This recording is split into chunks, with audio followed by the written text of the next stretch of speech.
by being aware of being aware, being able to represent what goes on fundamentally in terms of a system of symbols, such as words, such as numbers.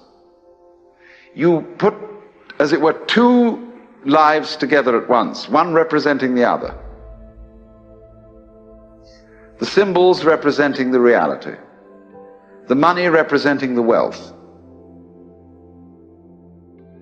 And if you don't realize that the symbol is really secondary, it doesn't have the same value.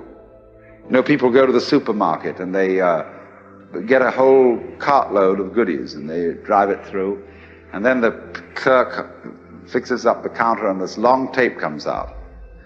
And you say, $30, please. And everybody feels depressed. Because they give away $30 worth of paper, but they've got a cartload of goodies. And they don't think about that. They think they just lost $30. But you got the real wealth in the cart. All you parted with was the paper. Because the paper in our system becomes more valuable than the wealth.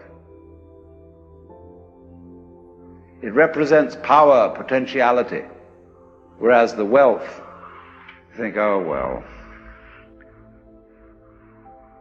that's just necessary. You've got to eat. Well, I mean, that's to be really mixed up. So then, if you awaken from this illusion,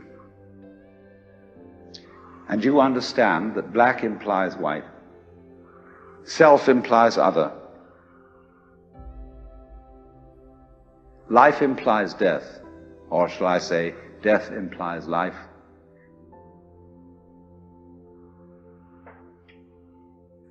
you can feel yourself not as a stranger in the world, not as something here on probation, not as something that has arrived here by fluke, but you can begin to feel your own existence as absolutely fundamental.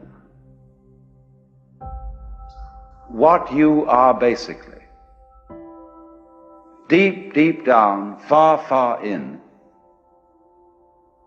is simply the fabric and structure of existence itself. Because if you play life on the supposition that you're a helpless little puppet that got involved, or if you play it on the supposition that it's a frightful, serious risk and that we really ought to do something about it and so on, it's a drag. There's no point in going on living unless we make the assumption that the situation of life is optimal. That really and truly we are all in a state of total bliss and delight. But we are going to pretend we aren't just for kicks. You play non-bliss in order to be able to experience bliss. And you can go as far out as non-bliss as you want to go. And when you wake up, it'll be great. You know, you can slam yourself on the head with a hammer because it's so nice when you stop. And it makes you realize, you see, how great things are when you forget that that's the way it is.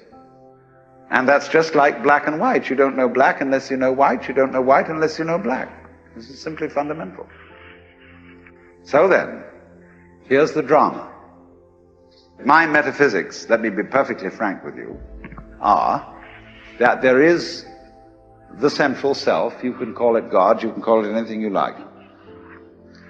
And it's all of us. It's playing all the parts of all beings whatsoever, everywhere and anywhere. And it's playing the game of hide and seek with itself.